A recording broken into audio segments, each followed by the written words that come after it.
റോമാലേഖനം 11-ാം അധ്യായത്തിൻ്റെ 2 മുതൽ 5 വരെയുള്ള വചനഭാഗത്തിലേക്ക് ഇന്ന് രാത്രിയിൽ കടന്നു വരുവാനാണ് പരിശുദ്ധാത്മാവിലേക്ക് നിയോഗം തന്നിട്ടുള്ളത്. ദൈവവചനം വായിക്കുന്ന ഗുഡ്. ദൈവം മുന്നറിഞ്ഞിട്ടുള്ള തൻ്റെ ജനത്തെ തള്ളിക്കളഞ്ഞിട്ടില്ല. ഏലിയാവിന്റെ ചരിത്രത്തിൽ തിരുവെടുത്ത് പറയുന്നത് അറിയുന്നില്ലയോ? അവൻ ഇസ്രായേലിന് വിരോധമായി, കർത്താവേ, അവർ നിന്റെ പ്രവാചകന്മാരെ കൊന്നു, നിന്റെ യാഗപീഠങ്ങൾ ഇടിച്ചു കളഞ്ഞു, ഞാൻ ഒരുത്തൻ മാത്രം ശേഷിച്ചിരിക്കുന്നു, അവർ എനിക്കും ജീവഹാനി വരുത്തുവാൻ നോക്കുന്നു എന്ന് ദൈവത്തോട് വാദിക്കുമ്പോൾ അവൻ അരുളപ്പാട് ഉണ്ടായത് എന്ത്? ബാലിന് മുട്ടുകുത്താത്ത 7000 പേരെ ഞാൻ എനിക്കായി ശേഷിപ്പിച്ചിരിക്കുന്നു എന്ന് തന്നെ. അങ്ങനെ ഈ കാലത്തിലും കൃപയാലുള്ള തിരഞ്ഞെടുപ്പിൻ പ്രകാരം ഒരു ശേഷിപ്പുണ്ട്. 5-ാമത്തെ വാക്യത്തെ അടിസ്ഥാനമാക്കിയാണ് ഇന്ന് രാത്രിയിൽ. അങ്ങനെ ഈ കാലത്തിലും കൃപയാലുള്ള തിരഞ്ഞെടുപ്പിൻ പ്രകാരം ഒരു ശേഷിപ്പുണ്ട്. ദൈവശബ്ദം കേൾക്കുവാൻ കടന്നു വന്നിരിക്കുന്ന ദൈവമക്കളാണ് ഇതിനകത്തിരിക്കുന്നത്. നമ്മളൊരു കല്യാണ സ്ഥലത്തല്ല ഇരിക്കുന്നത്. കർത്താവിൻ്റെ സാന്നിധ്യമുള്ള ദൈവശബ്ദം വെളിപ്പെട്ടു വരുന്ന ഒരു ദൈവനിയോഗം വ്യാപരിക്കപ്പെടുന്നൊരു സ്ഥലത്താണ് ഇരിക്കുന്നത്. അതുകൊണ്ട് ദൈവശബ്ദം കേൾക്കണമെങ്കിൽ തമ്മിലുള്ള സംസാരങ്ങൾ എവിടെങ്കിലും ഉണ്ടെങ്കിൽ ദയവായി നിർത്തണം. നിർത്തിയിട്ട് ഇന്ന് രാത്രിയിൽ ഈ പരിമിതമായ സമയത്തിനകത്ത് കർത്താവ് ഇടപെടുന്ന ദൈവശബ്ദം ഏറ്റെടുത്ത് കർത്താവിനെ സ്തുതിപ്പാനും മഹത്വപ്പെടുത്താനും ആരാധിക്കാനും ഒക്കെയുള്ള സ്വാതന്ത്ര്യം ഇതിനകത്തുണ്ട് എന്ന് ഞാൻ ആത്മാർത്ഥമായി ഓർപ്പിച്ചുകൊണ്ട് ഈ വിഷയത്തിലേക്ക് വളരെ ലളിതമായ ഭാഷകളിൽ നിന്ന് ഏതൊരു സാധാരണക്കാരനും സംസാരിക്കപ്പെടുന്ന തിരുവെഴുത്തുകൾ മനസ്സിലാക്കണമെന്ന് കാലത്തും ആഗ്രഹിക്കുന്ന ഒരു എളിയ സുവിശേഷകൻ എന്ന നിലയിൽ വളരെ ലളിതമായ ഭാഗത്തിലൂടെ ഇന്ന് രാത്രിയിൽ കടന്നു പോകുവാൻ കർത്താവിൽ ഞാൻ ശരണപ്പെടുകയാണ്. അതിശ്രേഷ്ഠനായ അപ്പോസ്തല പദവി അലങ്കരിച്ച ധനനായ പൗലോസ് അപ്പോസ്തലനാൽ പുതിയ നിയമ സഭ ഏകദേശം 14ഓളം ലേഖനങ്ങൾ ലഭ്യമായിട്ടുണ്ടോ എന്ന് നമുക്കറിയാം. പൗലോസ് സ്ഥാപിച്ച ഏകദേശം 34-ലധികം സഭകൾ ഉണ്ടെന്ന് ചരിത്രം പറയുന്നു. എന്നാൽ 34 സഭകൾക്കും താൻ ലേഖനം എഴുതിയില്ല. പിസിദിയ, അന്ത്യോക്യ, ലുസ്ത്ര, ദർബ, ബരോവ, ഈ സഭകളൊക്കെ പൗലോസ് സ്ഥാപിച്ചതാണ്. എന്നാൽ ആ സഭകൾക്കൊന്നും ലേഖനം എഴുതിയതായി കാണുന്നില്ല. എന്നാൽ താൻ 7 സഭകൾക്ക് ലേഖനം എഴുതി. അതിൽ പൗലോസ് സ്ഥാപിക്കാത്ത 2 സഭകൾക്ക് താൻ ലേഖനം എഴുതി.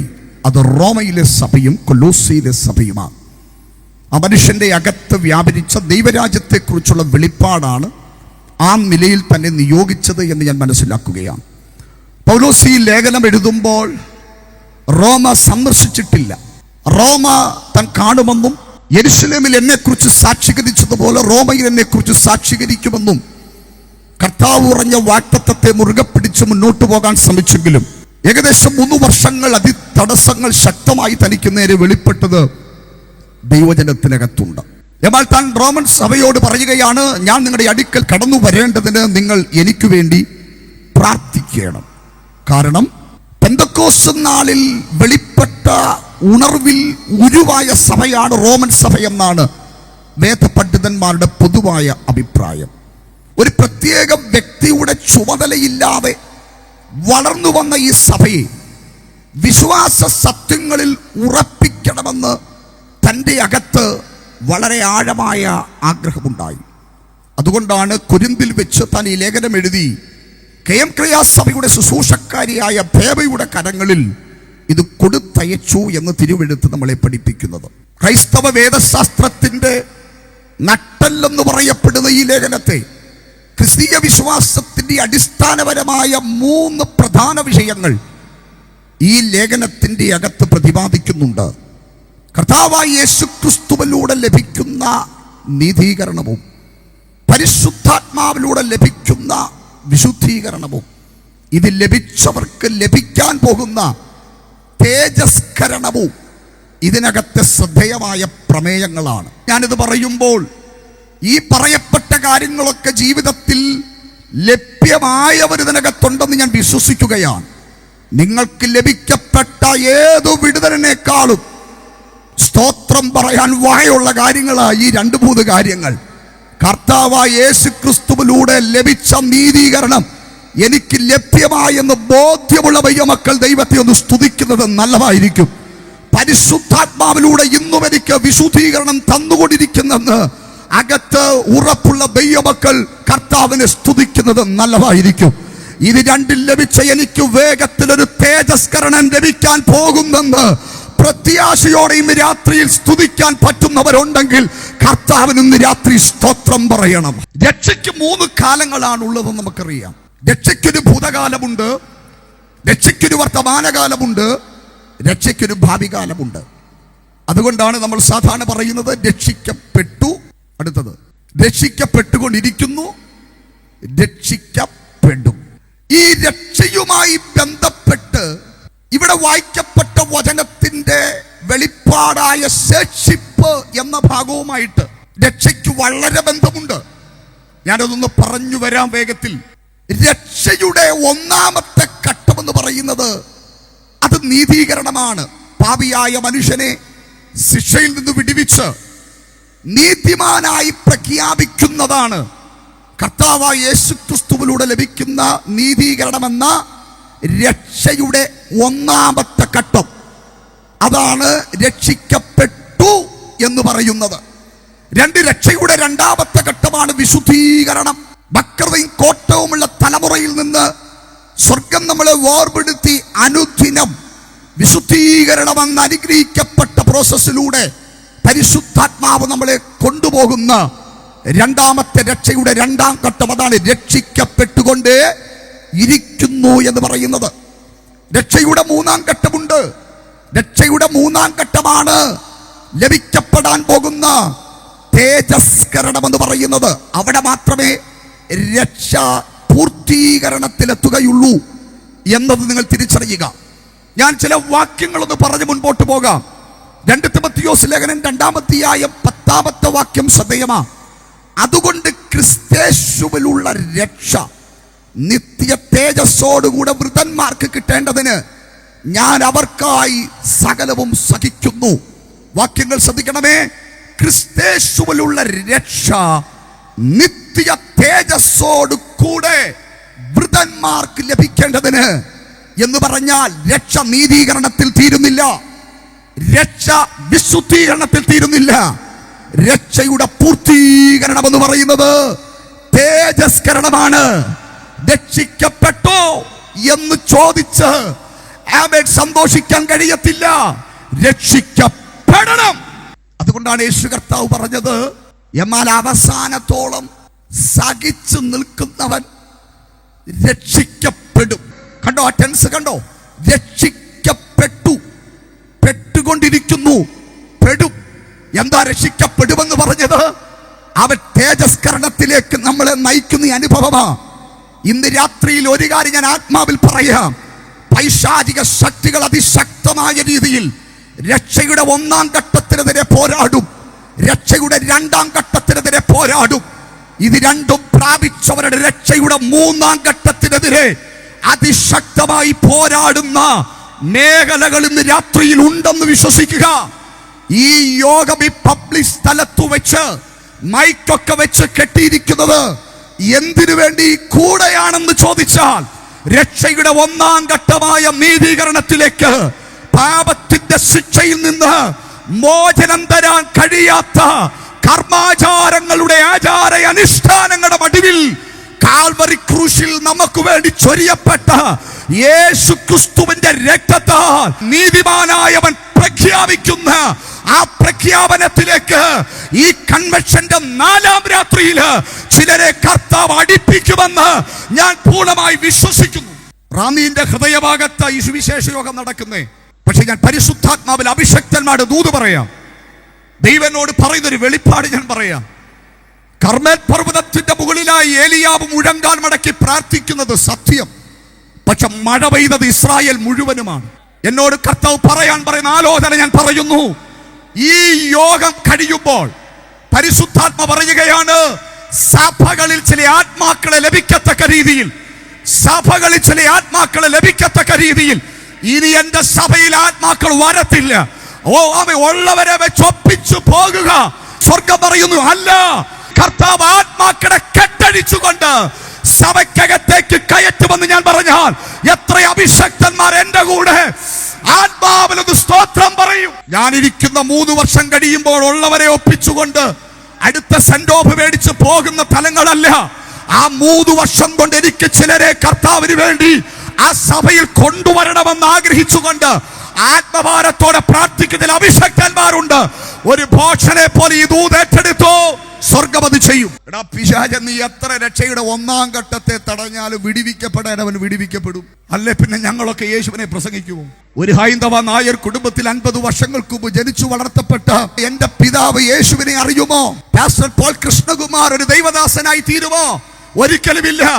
ഒരിക്കൽ പോലും ഒരു പാസ്റ്റർക്ക് ചെന്ന് കയറാൻ പറ്റാത്ത വീട്ടിനകത്ത് മിറ്റത്തമ്പലങ്ങളും ആചാര അനുഷ്ഠാനങ്ങളുമായി എല്ലാ പൂജാകാര്യങ്ങളും കൃത്യമായി ചെയ്ത ആണുങ്ങളിൽ മൂത്ത മകനായ എന്റെ പിതാവിനെ കർത്താവ് തൊട്ട് രക്ഷയുടെ ഘട്ടങ്ങളിലേക്ക് സ്വർഗം കടത്തിയെങ്കിൽ വിശ്വാസ ജീവിതത്തിലേക്ക് കടന്നു വരാത്ത, യേശുവിനെ സ്വന്തം രക്ഷിതാവും കർത്താവുമായി സ്വീകരിക്കാത്ത നിന്റെ തലമുറയെ ഈ രാത്രി ദൈവം തൊടുമെന്ന്, നിന്റെ ഭർത്താവിനെയും രാത്രി ദൈവം തൊടുമെന്ന്. ഇതിനൊക്കെ ആമേൻ പറയണം. അമേരിക്കയിൽ പോകുമെന്ന് പറയുമ്പോഴല്ല, കാനഡ വിസ കിട്ടുമെന്ന് പറയുമ്പോഴല്ല. നീ അവിടെ ചെല്ലുമ്പോൾ നിന്റെ തലമുറ നിത്യ നരകത്തിലാണെങ്കിൽ നീ അവിടെ പോകാതിരിക്കുന്ന നല്ലതെന്നാ എന്റെ ചിന്ത. മനസ്സിലാകുന്നില്ല അല്ലേ? ഞാൻ അവിടെ ചെല്ലുമ്പോൾ എന്റെ തലമുറയും അവിടെ ചെല്ലണം. ശവവടക്കിന് സ്തോത്രം ഒരു ചടങ്ങിന്റെ ഭാഗമായി അങ്ങ് ചെല്ലുമ്പോൾ കാണാമെന്നൊക്കെ മുഴുകുടിയന്മാരെ നോക്കി ഈ ദൈവദാസന്മാർക്ക് ബോധമില്ലയോ? ഉടനാവട്ടത്ത് കഴിഞ്ഞ ദിവസം മരണം നടന്നു. വിരീതിയൊന്നും ഞാൻ പറയുന്നില്ല, അദ്ദേഹം ജീവിച്ച നിലവാരവും ഞാൻ പറയുന്നില്ല.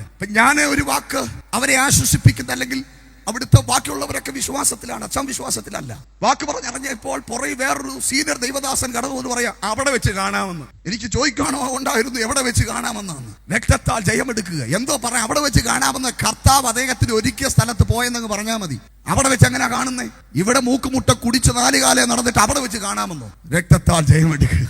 രക്ഷയുടെ 1-ാം ഘട്ടമാണ് നീതീകരണം, 2-ാം ഘട്ടം വിശുദ്ധീകരണമാണ്, 3-ാം ഘട്ടമാണ് തേജസ്കരണം. അവസാനത്തോളം സഹിച്ചു നിൽക്കുന്നവൻ എന്ത് ചെയ്യും? രക്ഷിക്കപ്പെടും. പിശാചിന്റെ പദ്ധതിയാണ് രക്ഷയുടെ 3-ാം ഘട്ടത്തിലേക്ക് ഒരു കൂട്ടം എത്തപ്പെടരുത്. മനസ്സിലാക്കുന്നുണ്ടോ? രക്ഷയുടെ 3-ാം ഘട്ടമായ തേജസ്കരണത്തിലേക്ക് ഒരു കൂട്ടം എത്തപ്പെടരുത്. അതിന് നിന്റെ വിശുദ്ധിയെ തകർത്തുകൊണ്ട്, നിന്റെ വിശുദ്ധ ജീവിതത്തെ ഇല്ലാതാക്കിക്കൊണ്ട്, അതൊരച്ഛന്റെ ബലഹീനതയാ, അത് മോന്റെ ബലഹീനതയാണെന്ന് പറഞ്ഞ് അശുദ്ധ ജീവിതത്തെ ബലഹീനതയോടെ പട്ടുമത്തിയിൽ കിടത്തി പാലൂട്ടുന്നത് പോലെ പാലൂട്ടുന്ന നിസ്സാരവൽക്കരണത്തെ പരിശുദ്ധാത്മാവ് നോക്കി പറയുക, ഇല്ല ഇല്ല ഇല്ല, എന്റെ ആലയം സകല ജാതികൾക്കും പ്രാർത്ഥനാലയമാണ്. അതിനെ കള്ളന്മാരുടെ ഗുഹയാക്കിയാൽ ചാട്ടവാറല്ലാതെ വേറെ വഴിയില്ല. വിശുദ്ധിയിലേക്ക് ജനം മടങ്ങി വരണം, വിശുദ്ധിയിലേക്ക് സഭ മടങ്ങി വരണം.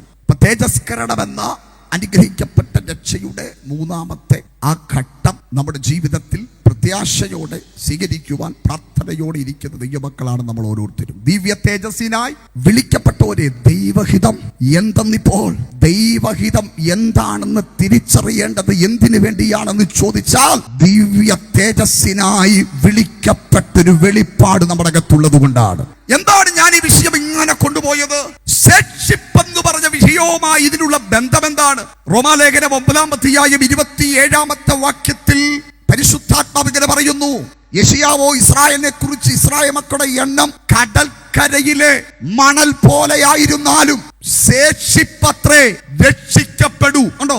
ശേഷിപ്പത്രേ രക്ഷിക്കപ്പെടൂ എന്ന് പറഞ്ഞാൽ രക്ഷപ്പെടുന്നവരെല്ലാം രക്ഷിക്കപ്പെടത്തില്ല. രക്ഷിക്കപ്പെടുന്നത്, രക്ഷയുടെ 3-ാം ഘട്ടമാകുന്ന തേജസ്കരണത്തിലേക്ക് എത്തുന്നത് ഒരു ഭൂരിപക്ഷമല്ല, ഒരു ന്യൂനപക്ഷമാണ്. ക്രൂസൈഡിൽ കൂടുന്ന എല്ലാവർക്കും അതില്ല, കൺവെൻഷനിൽ കൂടുന്ന എല്ലാവർക്കും അതില്ല, മെഗാ ചർച്ചിന്റെ ഭാഗമായി തീരുന്ന എല്ലാവർക്കും അതില്ല. പക്ഷെ ശേഷിപ്പിനകത്തു കയറുന്ന ചിലരെ സ്വർഗം അതിനു വേണ്ടി ഒരുക്കിക്കൊണ്ടിരിക്കുന്നു. ആ പ്രത്യാശയിലേക്ക് കടന്നു വരാൻ ഈ ദൈവശബ്ദം നമ്മളെ സഹായിക്കട്ടെ. കൃപയാൽ ഈ കാലത്തിലും തിരഞ്ഞെടുപ്പിൻ പ്രകാരം ഒരു ശേഷിപ്പുണ്ട്. വാക്യം ഒന്നുകൂടെ ശ്രദ്ധിക്കണം. അങ്ങനെ ഈ കാലത്തിലും കൃപയാലുള്ള തെരഞ്ഞെടുപ്പിൻ പ്രകാരം ഒരു ശേഷിപ്പ് ഉണ്ടാകും എന്നല്ല, ശേഷിപ്പുണ്ട്. ഈ കാലത്തിലും ഒരു ശേഷിപ്പുണ്ട്. ചോദ്യം, ആ ശേഷിപ്പിൽ ഞാനുണ്ടോ? ആത്മീക സമൂഹത്തിന്റെ ശോഷണത്തിന്റെ കാലഘട്ടമാണെന്ന് മനസ്സിലാക്കുന്ന, ബോധ്യപ്പെടുന്ന ഒട്ടനവധി വിഷയങ്ങൾ ആത്മീക സമൂഹത്തിന്റെ നടുവിൽ നിന്നും നടന്നുകൊണ്ടിരിക്കുമ്പോൾ ആ ശോഷിക്കുന്നതിന്റെ നടുവിലും ആ ശോഷണത്തിന്റെ നടുവിലും ഒരു ശേഷിപ്പുണ്ട്. ആ ശേഷിപ്പിനകത്ത് ഞാനുണ്ടോ എന്നൊരു ക്വസ്റ്റ്യൻ മാർക്കാണ് ഇന്ന് രാത്രിയിൽ കർത്താവ് നമുക്ക് തരാൻ പോകുന്നത്. സഭയുടെ മെമ്പർഷിപ്പിൽ ഞാൻ ഉണ്ടോ എന്നല്ല, കമ്മിറ്റിയിലുണ്ടോ എന്നല്ല, ജനറൽ ബോഡിയിലുണ്ടോ എന്നല്ല, അംഗത്വത്തിലുണ്ടോ എന്നല്ല. ചോദ്യം ശേഷിപ്പിനകത്തുണ്ടോ? ഈ കാലത്തിലും ഉൽപ്പത്തി മുതൽ വെളിപ്പാട് വരെയുള്ള ഭാഗങ്ങൾ 7 വിധ കാലങ്ങളെ, യുഗങ്ങളെ കോർത്തിണക്കുന്നതാണ്. നിഷ്പാപ യുഗം, മനസാക്ഷി യുഗം, മാനുഷിക യുഗം, വാക്തത്വ യുഗം, ന്യായപ്രമാണ യുഗം, കൃപായുഗം, സഹസ്രാബ്ദ യുഗം. 6ാമത്തെ യുഗത്തിലാണ്, കാലത്താണ് നമ്മൾ നിൽക്കുന്നത്. കൃപായുഗം അല്ലെങ്കിൽ സഭായുഗമെന്നോ പരിശുദ്ധാത്മാവിന്റെ കാലമെന്നോ വിശേഷിപ്പിക്കാവുന്ന ഒരു കാലത്താണ് നമ്മൾ നിൽക്കുന്നത്. ഈ കാലം പൗലോസ് വ്യക്തമായി ലേഖനത്തിൽ പറയുന്നു, എഫേസ്യർ 5:16, ഇത് ദുഷ്കാലം, ഇത് കൃപായുഗമാണ്, അപ്പോൾ തന്നെ ഇത് ദുഷ്കാലമാണ്, ഇത് ദുഷ്കാലമാണ്. ദുഷ്കാലത്തിന്റെ ഒത്തിരി പ്രത്യേകതകൾ വേദപുസ്തകത്തിനകത്തുണ്ട്. ഞാന് 19 കാര്യങ്ങൾ പെട്ടെന്നൊന്ന് പറഞ്ഞു വിടും. 19ഓളം കാര്യങ്ങൾ ഏകദേശമാണ്. ഈ 19 കാര്യങ്ങൾ ഞാൻ പറയുമ്പോ അതിനകത്ത് ഞാൻ ഉണ്ടെന്ന് നിങ്ങൾക്ക് ബോധ്യപ്പെട്ടാലും കരമുയർത്തി ഞാൻ ഉണ്ടേ എന്ന് എന്ത് ചെയ്യണ്ട, പറയണ്ട. ആവേശം കൊണ്ട് ഞാനും അതിനകത്തുണ്ട് എന്ന് പറയണ്ട. പ്രാർത്ഥിച്ചുകൊണ്ട് ഒരു മനസ്സാന്തരത്തിന് വേണ്ടി ഇരുന്നാ മതി. 2 തിമോഥെയോസ് 3-ാമധ്യായത്തിന്റെ 2-ാം വാക്യം മുതൽ 1, മനുഷ്യർ സ്വസ്നേഹികൾ, ദ്രവ്യാഗ്രഹികൾ, വമ്പു പറയുന്നവർ, അഹങ്കാരികൾ, ദൂഷകന്മാർ, അമ്മയപ്പന്മാരെ അനുസരിക്കാത്തവർ, നന്ദി കെട്ടവർ, അശുദ്ധർ, വാത്സല്യമില്ലാത്തവർ, ഇണങ്ങാത്തവർ, ഏഷണിക്കാർ, അജേന്ദ്രിയന്മാർ, ഉഗ്രന്മാർ, സൽഗുണദോഷികൾ, സൽഗുണദേശികളും, ദ്രോഹികളും, ധാർഷ്ട്യക്കാരും, നിഗളികളും, ദൈവപ്രിയമില്ലാതെ ഭോഗപ്രിയരായി ഭക്തിയുടെ വേഷം ധരിച്ച് അതിന്റെ ശക്തിയെ ത്യജിക്കുന്നവർ. ഈ കൂട്ടത്തിൽ ഞാനില്ല വാസ എന്നുള്ളവർ മാത്രം കരമുയർത്തി പതുക്കെ ഒരു സ്തോത്രം. എന്റെ ദൈവമേ, ഒരു ശേഷിപ്പ് തന്നെ. സത്യത്തിന് ചെവി കൊടുക്കാതെ കെട്ടുകഥ കേൾപ്പാൻ തിരിയുന്ന കാലം. കെട്ടുകഥകൾക്കും സുവിശേഷ യോഗങ്ങൾ പലപ്പോഴും ഞാൻ സാധാരണ സുവിശേഷ യോഗങ്ങൾ പറയുന്ന ഒരു ഭാഗമുണ്ട്. നെയ്യില്ലാത്ത നെയ്യപ്പം പോലെ സുവിശേഷ യോഗങ്ങൾ മാറുക. കൊട്ടാരക്കരയിലും ഉണ്ട് നെയ്യപ്പം. പേരെന്താണ്? നെയ്യപ്പം. പക്ഷെ എന്തില്ല? നെയ്യില്ല. പിന്നെ എന്താ ഉള്ളേ? സുവിശേഷ യോഗം എന്ന പേര്. പക്ഷെ മൊത്തം കോമഡിയാ. സുവിശേഷ യോഗം കോമഡി പ്രോഗ്രാം അല്ല. സഭയ്ക്കകത്ത് പറയേണ്ടത് പറയാനുള്ള ഇടമല്ല സുവിശേഷ യോഗം. അതിന് ഞാൻ പറയുന്നത് സംഘാടകർ മാനസാന്തരപ്പെടണം. എന്തായാലും അഭിഷക്തന്മാരെ ഓർത്ത് ഞാൻ ദൈവത്തിന് സ്തോത്രം പറയുകയാണ്. പദവിയും പ്രതാപവും ഒക്കെ നോക്കുകയാണെങ്കിൽ ഈ 3-ാം വർഷവും ഞാനിവിടെ പ്രസംഗിക്കത്തില്ല പാസ്. ഞാനൊരു സാധാരണക്കാരൻ, ഒരു ദൈവദാസൻ. പക്ഷേ അകത്ത് കിട്ടിയ വെളിപ്പാടിലാണ് ഞങ്ങളെപ്പോലുള്ളവർ ഇവിടെ നിർത്തിയേക്കുന്നത്. അതിനെ ഓർത്ത് ഞാൻ ദൈവത്തിന് സ്തോത്രം പറയുകയാണ്. അങ്ങനെ ഒരു കാലത്തിലേക്ക് വരിക. ചെല്ലു പറയുന്നത് നമുക്ക് യോഗത്തിന് പോകാം. എന്തിനാ? ചിരിക്കാമെന്ന്. കാര്യം വീട്ടിലെ കോമഡി പ്രോഗ്രാം കാണാൻ ഭാര്യ സമ്മതിക്കത്തില്ല, റീൽസ് കാണാൻ സമ്മതിക്കത്തില്ല. പിന്നെ ചിരിക്കാനുള്ള ഏക വഴി എന്തുവാ? കേട്ടില്ല രാജു മേത്രപ്പാസ എന്നോട് പറഞ്ഞത് ഓർക്കുന്നുണ്ടോ? ഭൂഖണ്ഡങ്ങൾ മൊത്തം യാത്ര ചെയ്ത് ദൈവവചനം കേട്ടിട്ട് ചിരിക്കുന്നതല്ല വിടുതൽ, കരയുന്നതാ വിടുതലെന്ന് എന്നോട് പറഞ്ഞ പോലെ നമ്മുടെ വേദികളിലൊന്നും ആ തലങ്ങൾ ഉണ്ടാകരുതെന്ന് എന്നോട് അച്ഛൻ പറഞ്ഞിട്ടുണ്ട്. രക്തത്താൽ ജയമെടുക്കുക സത്യമാണ്. ദൈവത്തിന് ചിരിക്കുന്നതിൽ തെറ്റൊന്നുമില്ല കേട്ടോ. ഇടക്കിടയ്ക്ക് ചിരിക്കുകയോ ഞങ്ങൾ ചിരിപ്പിക്കുകയോ ചെയ്തോളാം. പക്ഷെ ചിരി മാത്രമായി തീരല്ലോ. സ്തോത്രം. കണ്ണുനീരിലും അനുതാപത്തിലും നമ്മുടെ യോഗ പരമ്പരകൾ മാറട്ടെ. പിതാക്കന്മാരുടെ കാലം അങ്ങനെയായിരുന്നു. ഈ കാലത്ത് ഈ പറയപ്പെട്ട കാര്യങ്ങൾ വളരെ ചുരുങ്ങിയ രൂപത്തിൽ ഞാൻ പറഞ്ഞതാണ്. ഈ കാലത്തിൽ ഒരു ശേഷിപ്പിനകത്ത് കയറാൻ ഒരു അസാധാരണ കൃപ നമുക്ക് ആവശ്യമാണ്. ഈ വിഷയത്തെ പരിശുദ്ധാത്മാവ് പൗലോസിലൂടെ റോമൻ സഭയ്ക്ക് വെളിപ്പെടുത്തുമ്പോൾ പഴയ നിയമത്തിൽ ഒരു ചരിത്ര പുരുഷനെ വിരൽ ചൂണ്ടി, ആ ചരിത്ര പുരുഷന്റെ കാലഘട്ടത്തെ വിരൽ ചൂണ്ടി, ഏലിയാവിന്റെ കാലത്തെ വിരൽ ചൂണ്ടിക്കൊണ്ട് ആ ദൂത് പറഞ്ഞു കൊടുക്കുന്നത് ശേഷിപ്പിനെ കുറിച്ച് അവിടെ പറയുന്ന ഭാഗം ഇങ്ങനെയാ: ബാലിന് മുട്ടുകുത്താത്ത 7000 പേരെ ഞാൻ എനിക്കായി ശിക്ഷിച്ചിരിക്കുന്നു.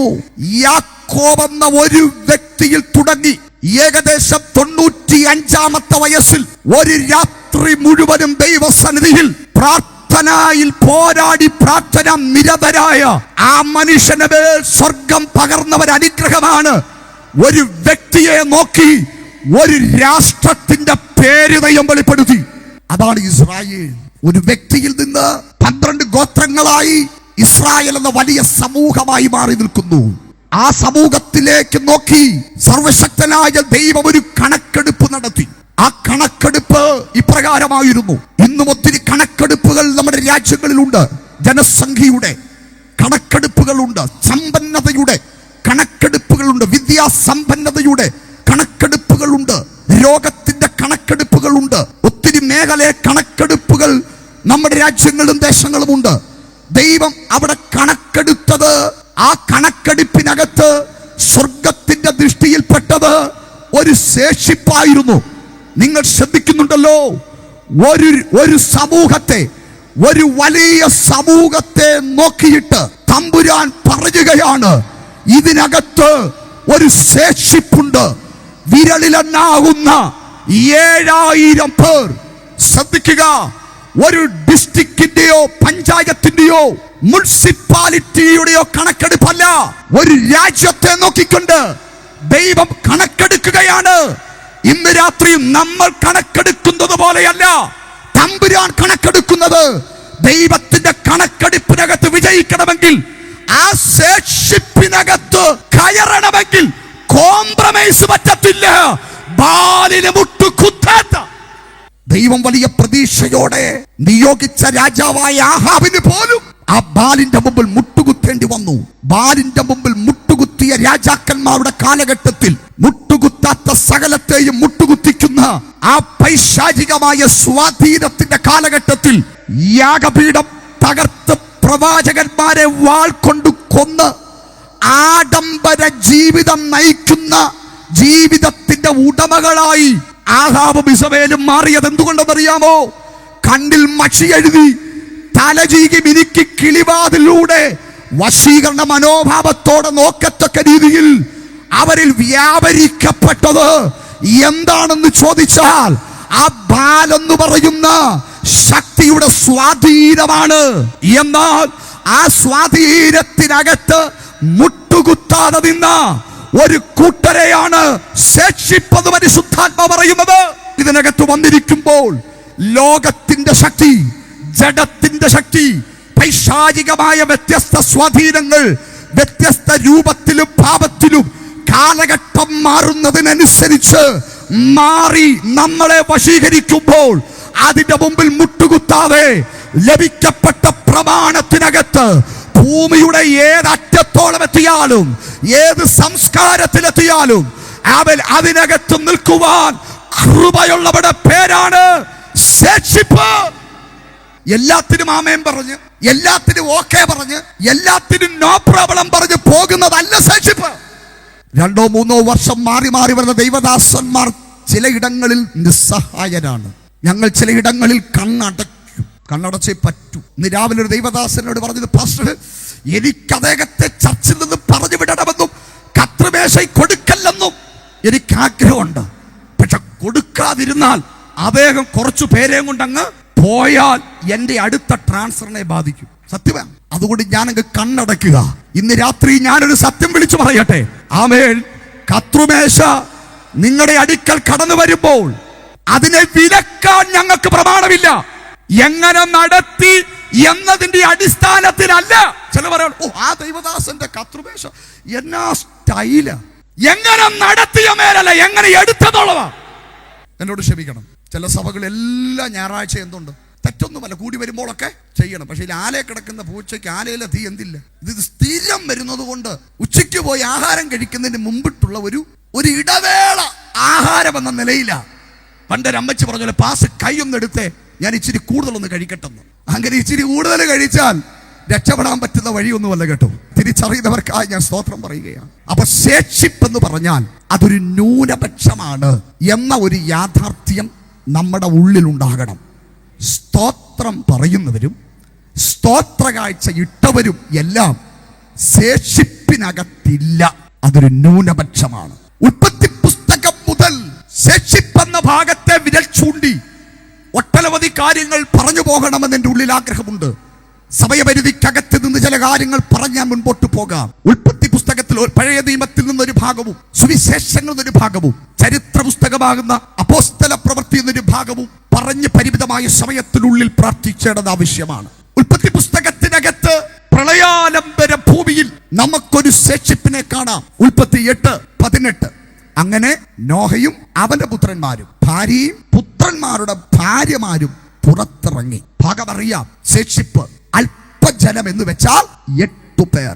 നോഹയുടെ കാലത്ത് വെള്ളത്താൽ ഭൂമി ശുദ്ധീകരിക്കപ്പെട്ടതുപോലെ ഇപ്പോഴത്തെ ഭൂമി തീ കൊണ്ട് ശുദ്ധീകരിക്കുവാൻ സൂക്ഷിച്ചിരിക്കുന്ന വിവരം ഇപ്പോഴത്തെ കാലഘട്ടത്തിൽ ജീവിക്കുന്നവർക്ക് മനസ്സിലാകുമെന്ന എന്റെ വിശ്വാസം. ക്രിസ്തുവിൽ വിശ്വസിക്കുന്ന മക്കൾക്ക് വസിക്കുവാൻ, നീതി വസിക്കുന്ന പുതിയ ആകാശവും പുതിയ ഭൂമിയും ഉണ്ടാകുവാനുള്ള കാലമെടുത്തിരിക്കുന്നു.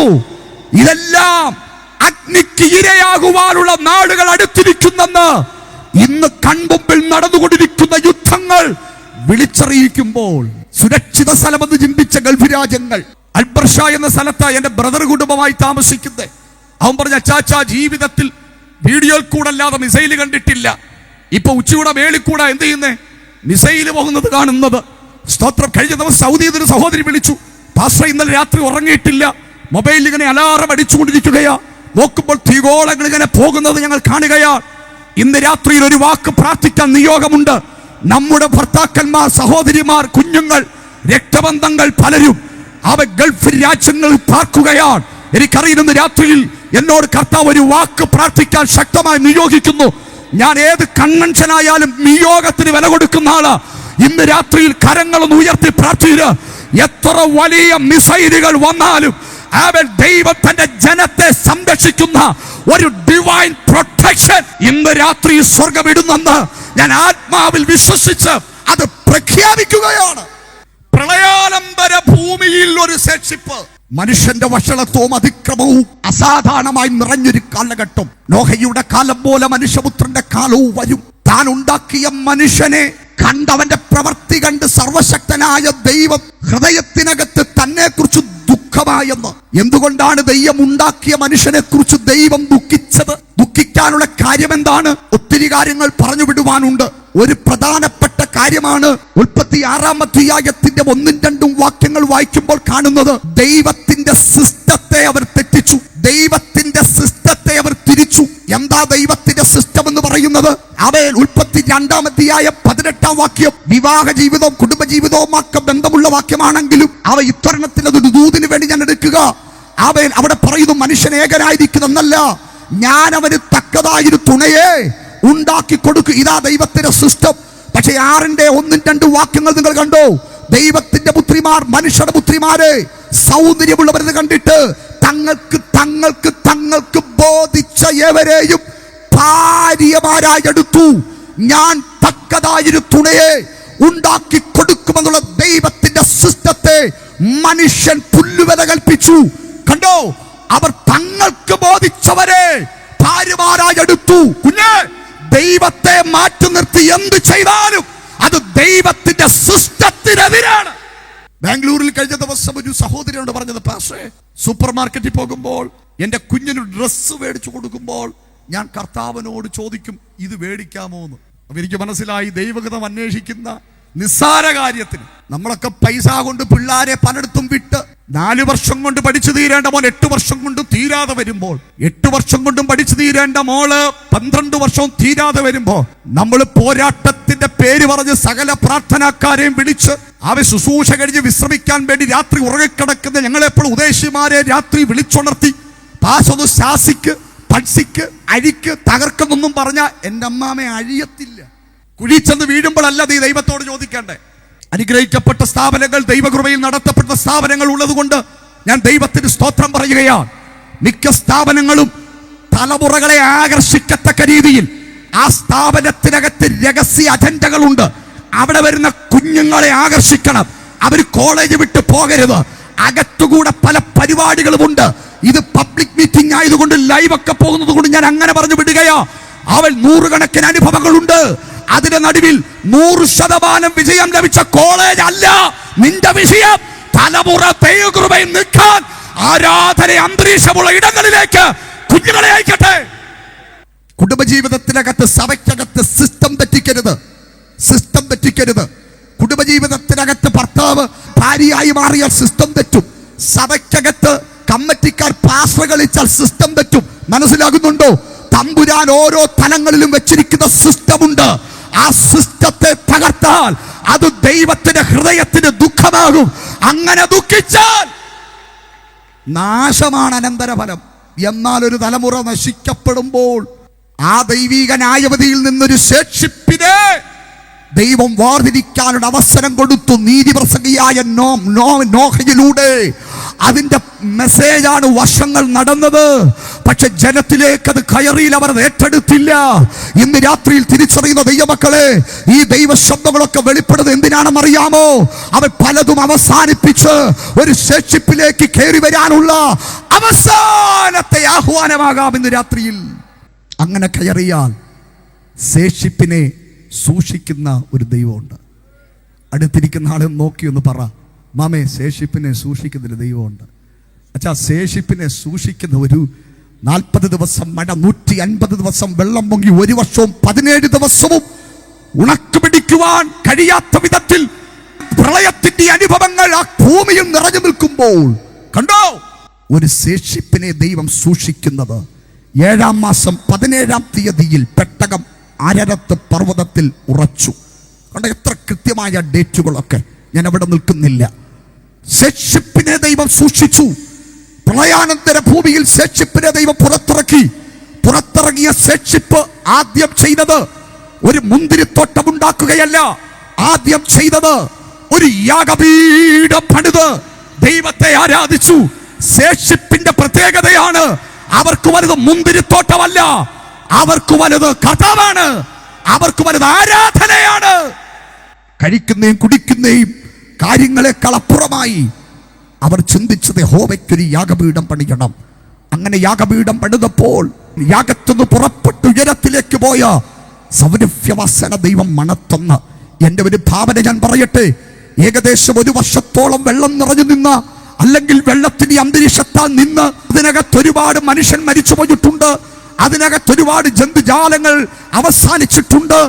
ഇതൊക്കെ ഒരു ദുർഗന്ധം വമിക്കുന്ന ഒരു അന്തരീക്ഷത്തിൽ, കേരളത്തിൽ വെള്ളപ്പൊക്കമുണ്ടായപ്പോൾ കണ്ടതല്ലേ ദുർഗന്ധം വമിക്കുന്ന അന്തരീക്ഷം. അതിനുശേഷം ദുർഗന്ധം വമിക്കുന്ന ഒരു സ്ഥലത്ത് നിന്ന് സൗരഭ്യവാസന സ്വർഗത്തിലേക്ക് കയറിയ, എത്ര ദുർഗന്ധം വമിക്കുന്ന ഒരു കുടുംബത്തിലാണ് നീ ജീവിക്കുന്നതെങ്കിലും, ഒരു ദേശത്തിലാണ് നീ ജീവിക്കുന്നതെങ്കിലും, ഒരു സമൂഹത്തിലാണ് നീ ജീവിക്കുന്നതെങ്കിലും, ശേഷിപ്പിൽ നിന്ന് ഒരു സൗരഭ്യവാസന സ്വർഗത്തിലേക്ക് ഉയരുമ്പോൾ ദൈവം ചില തീരുമാനങ്ങൾ എടുക്കും. ഇല്ലില്ല, ഞാനിനി വെള്ളം കൊണ്ട് ഭൂമിയെ നശിപ്പിക്കത്തില്ല.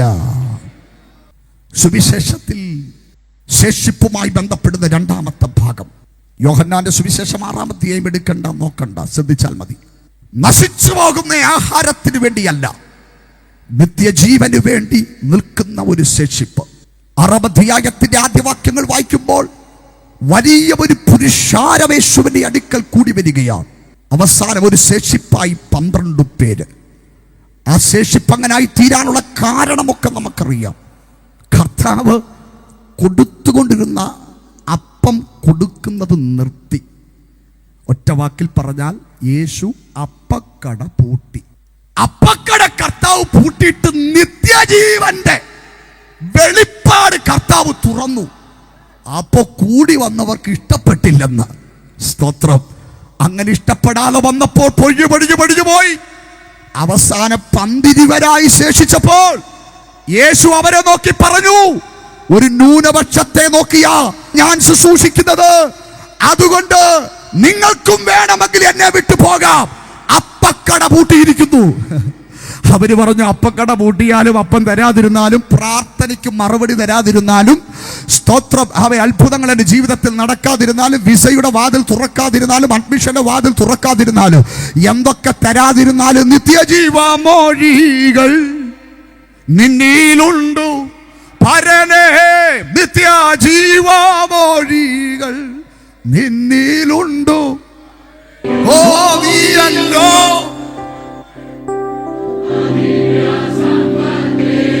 ലഭിച്ചുകൊണ്ടിരുന്ന പലതും കർത്താവ് തരാതിരിക്കുമ്പോഴും, ചോദിച്ച കാര്യങ്ങൾ ചോദിച്ചതിനനുസരിച്ച് ഇഷ്ടത്തിനനുസരിച്ച് തരാതിരിക്കുമ്പോഴും, പ്രാർത്ഥനയുടെ മറുപടികൾ നാളുകളായി മുടങ്ങിക്കിടക്കുമ്പോഴും, എന്തൊക്കെ ജീവിതത്തിനകത്ത് മുടങ്ങിയാലും അരുമനാഥനെ വിട്ടൊരു ജീവിതമില്ലെന്ന് ബൈബിൾ കയ്യിലെടുത്തൊന്ന് ഉയർത്തിപ്പിടിച്ചുകൊണ്ട് ഇന്ന് രാത്രി രോഗസൗഖ്യം തന്നാലും ഇല്ലെങ്കിലും, വിടുതൽ തന്നാലും ഇല്ലെങ്കിലും, അത്ഭുതം ചെയ്താലും ഇല്ലെങ്കിലും, അങ്ങേ വിട്ടൊരു ജീവിതമില്ല.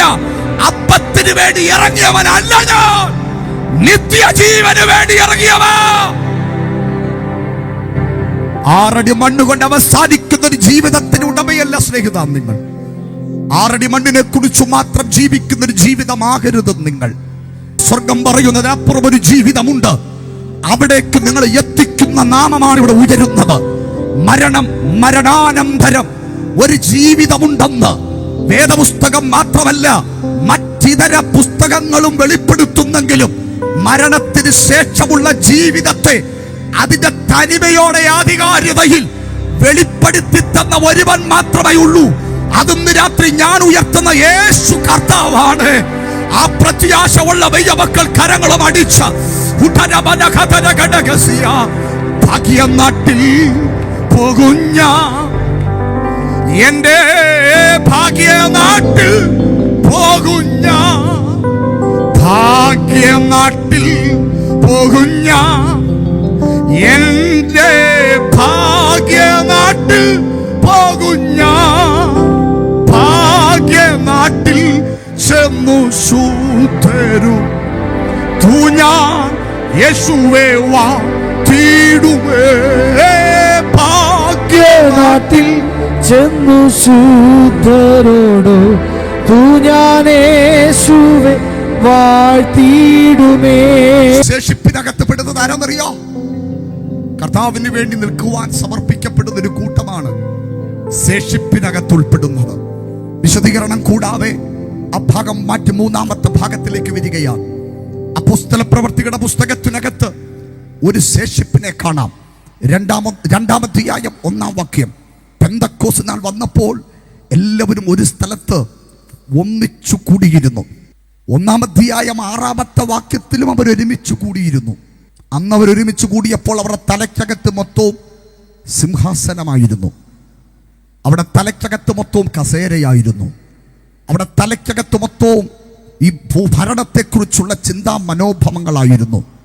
പക്ഷേ അതിനെ തിരുത്തിക്കൊണ്ട് കർത്താവ് അവരോട് സംസാരിച്ചു കഴിഞ്ഞപ്പോൾ 2-ാം അധ്യായം 1-ാമത്തെ വാക്യത്തിൽ ഒരു ശേഷിപ്പിനെ കാണാം. തലയ്ക്കകത്ത് സിംഹാസനമില്ലാത്ത, തലയ്ക്കകത്ത് അധികാരമോഹമില്ലാത്ത, സംഘടനയ്ക്കും പ്രസ്ഥാനത്തിനും സഭാരാഷ്ട്രീയത്തിനും അപ്പുറമായി ചിന്തിക്കുന്ന, പരിശുദ്ധാത്മാവെന്ന വാക്തത്വത്തിന് വേണ്ടി കാത്തിരിക്കുന്ന ഒരു ശേഷിപ്പ്. ഇവിടെവിടെങ്കിലും എത്തപ്പെടാൻ, ഇവിടെവിടെങ്കിലും എത്തിച്ചേരാൻ, 4 പേരുടെ മുമ്പിൽ മാനിക്കപ്പെടാനുള്ള വക്രതകളും ചടുനീക്കങ്ങൾ കാണിച്ചു കൂട്ടുപ്രവർത്തകനെ ചവിട്ടിത്തത്ത് അവൻ മാനുഷിക സന്തോഷത്തിന് വേണ്ടി ഒരു സമൂഹം ഓടിക്കൊണ്ടിരിക്കുമ്പോൾ ഇന്ന് രാത്രി ഞാൻ ആത്മാവിൽ പറയുകയാണ്, അതകത്തില്ലാത്ത പെന്തക്കോസും മതമകത്തില്ലാത്ത പെന്തക്കോസിന്റെ അനുഭവം അകത്തു കയറിയോ. ഇന്ത്യ പെന്തക്കോസ് ദൈവസഭയിൽ ഒരു ദൈവദാസനാണ് ഞാൻ. 1-ാം തലമുറ അപ്പനുദേശി CM ജോൺ. ദീർഘവർഷങ്ങൾ കർത്താവിനോട് ഉപയോഗിക്കപ്പെട്ട ദൈവമനുഷ്യനാണ്. നെല്ലിക്കുന്ന IPC ഇരിക്കുമ്പോൾ അപ്പച്ചൻ മരിക്കുന്നേ. 2-ാമത്തെ തലമുറ എൻ്റെ പിതാവ് പാസ്റ്റർ പോൾ കൃഷ്ണകുമാർ. 3-ാമത്തതാണ് ഞാനെന്ന തലമുറ. അല്ലെങ്കിൽ പിതാക്കന്മാരുടെ കാലം മുതൽ ഈ പ്രസ്ഥാനത്തോടെ ബന്ധത്തിലാണ് നിൽക്കുന്നേ. പ്രസ്ഥാനത്തെ സ്നേഹിക്കുന്നു, ബഹുമാനിക്കുന്നു. പക്ഷേ അകത്ത് കയറാൻ സമ്മതിച്ചിട്ടില്ല. അകത്ത് കയറാൻ അനുവദിക്കരുത്. അപകടമാണ്. ഉൾപ്പെട്ട് നിൽക്കുന്ന സഭയോടും സംഘടനകളോടും നമുക്കൊരു കൂറ് വേണം. പക്ഷേ അതിനേക്കാളും അപ്പുറമായി ചിന്തിക്കുന്ന, സിംഹാസനം അകത്തു കയറാത്ത ഒരു ശേഷിപ്പ് അവരിലേക്ക് പരിശുദ്ധാത്മാവ് തൻ്റെ മഹത്വത്തോടെ ഇറങ്ങി വന്നു. പരിശുദ്ധാത്മാവിന്റെ ശക്തിയുടെ വ്യാപാരം അവരുടെ ഇടയിലേക്ക് വ്യാപരിക്കപ്പെട്ടു. ഈ 120, ഏകദേശം 120 എന്ന സീറ്റ് നേരത്തെ ദൈവം പ്ലാൻ ചെയ്ത് വെച്ചാൽ ഇത്ര പേർക്കേ ഉള്ളൂ. എത്ര പേർക്കാ? 120 പേർക്കേ ഉള്ളതൊന്നും തമ്പുരാൻ ചിന്തിച്ചിട്ടില്ല. കർത്താവിന് കൂടെ ഒരുപാട് ആൾക്കാരുണ്ടായിരുന്നു.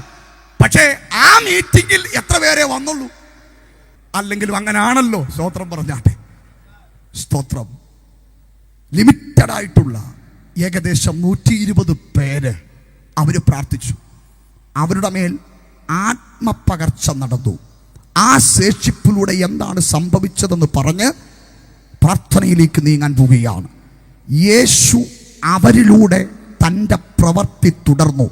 അപ്പോസ്തല പ്രവൃത്തി 1:1 തെയോഫിലോസെ ഞാൻ എഴുതിയ 1-ാമത്തെ ചരിത്രം യേശു തിരഞ്ഞെടുത്ത് അപ്പോസ്തലന്മാർക്ക് പരിശുദ്ധാത്മാവിനാൽ കൽപ്പന കൊടുത്തിട്ട് ആരോഹണം ചെയ്ത നാൾ വരെ അവൻ ചെയ്തും ഉപദേശിച്ചും തുടങ്ങിയ സകലത്തെയും കുറിച്ചായിരുന്നുവല്ലോ എന്ന് വൈദ്യനായ ലൂക്കോസ് പറയും. 1-ാമത്തെ ചരിത്രം ലൂക്കോസിന്റെ സുവിശേഷത്തെക്കുറിച്ച് അവൻ പറയുമ്പോൾ പറയുന്നത് യേശു അവൻ ചെയ്ത് ഉപദേശിച്ചു തുടങ്ങിയ കാര്യങ്ങൾ, യേശു തുടങ്ങിയത് തുടരാൻ ഒരു ശേഷിപ്പ്, യേശു തുടങ്ങി വെച്ചത് തുടരാൻ ഒരു ശേഷിപ്പ്. യേശു തുടങ്ങിയത് അപ്പോസ്തലന്മാർ തുടർന്നു. യേശു തുടങ്ങിയത് പിതാക്കന്മാർ തുടർന്നു. യേശു തുടങ്ങിയത് അവരൊക്കെ തുടർന്നെങ്കിൽ നമ്മുടെ കാലഘട്ടത്തിൽ അതിലെവിടെയോ ബ്ലോക്ക് വന്നു. ആ ബ്ലോക്ക് അടിച്ചിട്ട് യേശു ചെയ്തത് തുടരാൻ കൃപയുള്ള ദൈവമക്കളെ ഇതിനകത്ത് പരിശുദ്ധാത്മാവ് വിളിക്കുകയാണ്. എത്ര പേർ ഇതിനകത്ത് ആഗ്രഹിക്കുന്നുണ്ട് യേശു ചെയ്തു തുടങ്ങിയത് തുടരാൻ? അപ്പോസ്തലന്മാരുടെയും പിതാക്കന്മാരുടെയും ഒരു കാലത്തിലേക്ക് കാലഘട്ടങ്ങൾ മാറാൻ ചിന്തിക്കുന്ന പ്രാർത്ഥിക്കുന്ന ദൈവമക്കൾ ഉണ്ടെങ്കിൽ എല്ലാവരും ആ വായ്കളൊന്ന് തുറന്ന് കർത്താവിനൊരു മഹത്വം കൊടുത്താട്ടെ. ഒരു ശേഷിപ്പുണ്ടോ? ഒരു ഉണർവുണ്ട്. ഒരു ശേഷിപ്പുണ്ടോ? പിതാക്കന്മാരുടെ കാലം തിരിച്ചു പിടിക്കും. അതുകൊണ്ട് ആ പ്രവാചകൻ കണ്ണുനീരോടെ പ്രാർത്ഥിച്ചത്, അവൻ ഒരു നല്ല കാലം ഞങ്ങൾക്ക് മടക്കി തരണമേ. ഈ പ്രാർത്ഥന എവിടാ കേൾക്കുന്നതെന്നറിയാമോ? പ്രായമുള്ള അപ്പച്ചന്മാരും അമ്മച്ചിമാരുമുള്ള സഭയിലെ ഈ പ്രാർത്ഥന കേൾക്കത്തുള്ളൂ. ഇന്നത്തെ പുതിയ തലമുറ ഈ പ്രാർത്ഥന പ്രാർത്ഥിക്കത്തില്ല. പ്രായമുള്ള അപ്പച്ചന്മാരും അമ്മച്ചിമാരുമുള്ള അവർ സഭകളിൽ ചെന്നാൽ അവർ കണ്ണുനീരോടെ പ്രാർത്ഥിക്കും, ദൈവമേ പണ്ടത്തെ കാലം പോലെ ഒരു നല്ല കാലം ഞങ്ങൾക്ക് തരണം. ആ 120 പേരിനകത്ത്, ആ ശേഷിപ്പിനകത്ത് നിന്നെ കർത്താവ് ഉൾപ്പെടുത്തിയിരിക്കുക. എത്ര പേർ വിശ്വസിക്കുന്നുണ്ട്? ലജ്ജ കൂടാതെ ദൈവനിയോഗങ്ങളെ ഏറ്റെടുക്കുന്നവരെ അനുഗ്രഹിക്കപ്പെടത്തുള്ളൂ. ഞാൻ വിശ്വസിക്കുന്നു യേശു കർത്താവ് ചെയ്തു തുടങ്ങിയത് തുടരാൻ ഒരു തലമുറ വേണം, തുടരാൻ ഒരു കൂട്ടം വേണം. മകളെ, പെന്തക്കോസ് കുടുംബത്തിനകത്ത് ജനിച്ചു, കൃപാവരങ്ങൾ കൈകാര്യം ചെയ്തൊരു അപ്പന്റെ മകനായി ജനിച്ചു. പക്ഷെ പരിശുദ്ധാത്മാവ് പഞ്ചായത്തെ കൂടെ പോലും പോയില്ല. 2001 നാട് വിട്ട് ബോംബെക്ക് ട്രെയിൻ കയറി 3 വർഷങ്ങൾ കറങ്ങിത്തിരിഞ്ഞ് നടന്നു. 2004 ഗുജറാത്തിലെ ഗാന്ധിമാർ റെയിൽവേ ട്രാക്കിൽ ആത്മഹത്യക്കായി കേരളം അറിയപ്പെടുന്ന ഒരു അഭിഷക്തന്റെ തലമുറ പോകുക. അന്നെന്റെ പിതാവ് തമിഴ്നാട്ടിൽ എവിടെയോ കൺവെൻഷൻ പ്രസംഗിച്ചുകൊണ്ടിരിക്കുകയാണ്. ആ കൺവെൻഷൻ പ്രസംഗത്തിനിടയിൽ തന്റെ കാതിൽ ഇങ്ങനൊരു ശബ്ദം പ്രസംഗിച്ചോ, നിന്റെ അവസാനത്തെ പ്രസംഗമായത്. ശബ്ദം കേട്ട പിതാവിന് മനസ്സിലായി ഇത് ദൈവശബ്ദമല്ലെന്ന്. ആത്മാവിൽ അതിനെ താൻ വെട്ടിയപ്പോൾ വെട്ടുകൊണ്ടത് എവിടെ അറിയാമോ? മൈലുകൾക്കപ്പുറം ഗുജറാത്തിലെ ഗാന്ധിധാർ റെയിൽവേ ട്രാക്കിൽ ആത്മഹത്യക്ക് വേണ്ടി പദ്ധതി ഒരുക്കുന്ന എന്റെ മേല വിടുതലിറങ്ങിയെന്ന്. ഇന്ന് രാത്രി ചിലത് ആത്മാവിധി കൽപ്പിക്കുമ്പോൾ കിലോമീറ്ററുകൾക്കപ്പുറത്ത് ദൈവശക്തി വ്യാപരിക്കാൻ പോവുക. ഈ ഉപവാസത്തിന്റെ 4ാമത്തെ രാത്രിയിൽ ഞാൻ ആത്മാവിൽ സംസാരിക്കുമ്പോൾ വന്നപ്പോൾ അല്പം ക്ഷീണമൊക്കെ എനിക്കുണ്ടായിരുന്നു. പക്ഷെ ഞാൻ ആത്മാവിൽ ബലപ്പെട്ടുകൊണ്ടിരിക്കുന്നു. എനിക്കറിയാം ഈ കൈവപ്പിനകത്ത് ചിലതും നടക്കാൻ പോവുക. ഒരിക്കലും മുട്ടുകുത്തത്തിൽ എന്ന് പറഞ്ഞെന്നെ തമ്പുരാൻ മുട്ടുകുത്തിച്ചു. സുവിശേഷ വേലയ്ക്ക് തെണ്ടാൻ പോയ ഇറങ്ങത്തില്ലെന്ന് വീട്ടിൽ നിന്ന് പറഞ്ഞു പോയി എന്നെ ഈ ബൈബിൾ എടുപ്പിച്ചു. കർത്താവിന്റെ വേലയ്ക്ക് വേണ്ടി കൊണ്ടുവന്നു. സ്തോത്രം. 4 പേരോട് 4 വാക്ക് പറയാൻ കഴിയാതെ സംസാരം മുഴുവനും കൊത്തിയും വിക്കിയും പറയുന്ന എന്നെ ഒരു 40 ദിവസത്തെ ഉപവാസ പ്രാർത്ഥനയിൽ എന്റെ ഒരു സ്നേഹിതന്റെ ചർച്ചിൽ ഉപവസിച്ചു കൊണ്ടിരിക്കുമ്പോൾ വൈകിട്ട് 4 മണി സമയത്ത് ഞങ്ങൾ 3-4 ദൈവദാസന്മാർ പ്രാർത്ഥിച്ചുകൊണ്ടിരിക്കുകയാണ്. അതിഥിയായി കടന്നു വന്ന ദൈവദാസൻ ഗസ്റ്റ് റൂമിൽ നിന്ന് ഇട്ട ടീഷർട്ടുമായി അവിടെ വന്ന് ഞങ്ങളുടെ കസേരയിൽ ഇരുന്നു. എന്നിട്ട് അദ്ദേഹം ഇങ്ങനെ പറഞ്ഞു, ഈ കൂട്ടത്തിനകത്ത് ദൈവത്തിന് തലമുറയിൽ ഉപയോഗിക്കാൻ ആഗ്രഹമുള്ള ഒരു അഭിഷക്തനുണ്ട്. പക്ഷേ എന്റെ നാമത്തെ കുറിച്ചും എന്റെ ദൈവദാസന്മാരെ കുറിച്ചും കുറ്റം പറയുന്നത് നിർത്തിയാൽ. അന്ന് രാത്രിയിൽ ഞങ്ങൾ കൂടിയിരുന്ന് പലരെ കുറിച്ച് കുറ്റം പറഞ്ഞിട്ടാ പ്രാർത്ഥിച്ച് കിടന്നത്. കുറ്റം പറയുന്ന നിർത്തിയാൽ നിന്റെ മേൽ ഇന്ന് രാത്രി അഗ്നി ഇറങ്ങുമെന്ന് പറഞ്ഞു. ഇടത്തും വലത്തും നോക്കിയില്ല. എനിക്ക് മനസ്സിലായി എന്നെ കുറിച്ചാണ്. ഞാൻ അവിടെ ഇരുന്ന് പറഞ്ഞു, കർത്താവേ എന്നെ കുറിച്ചാ ഞാൻ ഇന്ന് പകൽ സമർപ്പിക്കുന്നു. പറഞ്ഞ് സെക്കൻഡുകൾ എടുത്തില്ല. ആ 70 അടി ഹോളിന്റെ മുമ്പിലിരുന്ന ഞങ്ങളെ ആ കൂട്ടത്തിൽ എന്നെ വായുവിലൂടെ പറത്തി ഏറ്റവും പുറകിൽ ആത്മാവ് കൊണ്ടിട്ടു. കമന്നു കിടന്ന് പാപബോധത്തിന്റെ നിലവിളിയായിരുന്നു. അവിടുന്ന് ഞാൻ എഴുന്നേറ്റ് മൈക്ക് പിടിച്ച് മീറ്റിൽ ലീഡ് ചെയ്തതറിയാം. പ്രാർത്ഥിച്ചു തുടങ്ങിയില്ല, അന്യഭാഷ പറഞ്ഞു തുടങ്ങിയില്ല. വരുന്നവരെ എല്ലാം ആത്മശക്തിയോടെ ദൈവം നിറച്ചു. ഇന്ന് രാത്രി ആത്മപകർച്ച നിന്നുപോയിട്ടില്ല, അത്ഭുതങ്ങൾ നിന്നുപോയിട്ടില്ല, അടയാളങ്ങൾ നിന്നുപോയിട്ടില്ല, വീരപ്രവൃത്തി നിന്നുപോയിട്ടില്ല. ഡോക്ടർമാർ കൈവെക്കേണ്ട ചില കേസുകൾ ഇന്ന് രാത്രി സൗഖ്യമാകാൻ പോകുന്നു. യൂട്രസിലെ മുഴകൾ ഇന്ന് രാത്രി അപ്രത്യക്ഷമാകും. തൈറോയിഡിന്റെ വ്യാപാരങ്ങൾ ഇന്ന് രാത്രി അഴിയും. ആസ്മയുടെ വ്യാപാരങ്ങൾ ഈ രാത്രി പൊട്ടും. 75% ഹൈന്ദവർ കൂടുന്ന ഒരു ചർച്ചാണ് എന്റെ ചർച്ച്. കർത്താവിന്റെ അഭിഷക്തം എന്ന് ശുശ്രൂഷിച്ചിട്ടുണ്ട്. അവിടെ പ്രാർത്ഥിച്ച ഒരുപാട് വ്യക്തികളുടെ ജീവിതത്തിൽ പ്രാർത്ഥിക്കാൻ വന്നതല്ല രോഗവുമായിട്ടാ, പക്ഷെ വെളിപ്പെട്ടത് ഭൂതാത്മാവാ. ദുരാത്മാവ് ഇറങ്ങിയപ്പോ രോഗം മാറിയെന്ന് പല ദൈവദാസന്മാരും മാറി മാറി നോക്കിയിട്ടു ഭൂതം പോകുന്നില്ല. ഒരു സഹോദരനിൽ നിന്ന് കെട്ടി മരത്തിനകത്ത് കെട്ടിയിട്ടിരിക്കുക. ഒത്തിരി പേര് പ്രാർത്ഥിച്ചു നോക്കി, അഴിയുന്നില്ല. അവസാനം ആ തലമുറയിൽ ദൈവം ഉപയോഗിച്ച വാര്യപര്യം യോനാച്ചാലെ വിവരം അറിയിച്ചു. വാഹന സൗകര്യങ്ങളുള്ള സമയമല്ലത്. വിവരമറിയിച്ചു. ദൈവദാസൻ എത്താമെന്ന് പറഞ്ഞു. ചില മണിക്കൂറുകൾ മുൻപോട്ട് പോയി. വൈകിട്ട് 3 മണിയായപ്പോൾ ആരും കൈവച്ചില്ല. ഭൂതം അലറി പറയുക, ഞാൻ പോയേക്കാം. കൃപയുള്ള അഭിഷേകത്തെ ചോദിച്ചു, ഇപ്പൊ ആരും ഒന്നും പറഞ്ഞില്ലല്ലോ പോകാൻ, പിന്നെന്തുകൊണ്ടാ നീ പോകാമെന്ന് പറഞ്ഞേ? ഭൂതം പറയുക, ആ ദൈവദാസൻ ഉടുപ്പിന് ബട്ടൺസ് ഇടാൻ തുടങ്ങിയെന്ന്. ഇങ്ങോട്ട് വരാൻ എടാ, ഉടുപ്പിന് വീട്ടിൽ നിന്ന് ബട്ടൺസ് ഇട്ടപ്പോഴേ ദുരാത്മാവ് ഇളകി മാറിയെങ്കിൽ ഇന്ന് രാത്രിയിൽ സ്കാനിങ്ങുകൾ മാറി മാറി എടുത്തിട്ടും അഴിയാത്ത ചില കെട്ടുകൾ ഇവിടെ അഴിയും, തകരാത്ത ചിലത് ഇവിടെ തകരും. വന്ന ശേഷിപ്പിലേക്ക് കയറുക.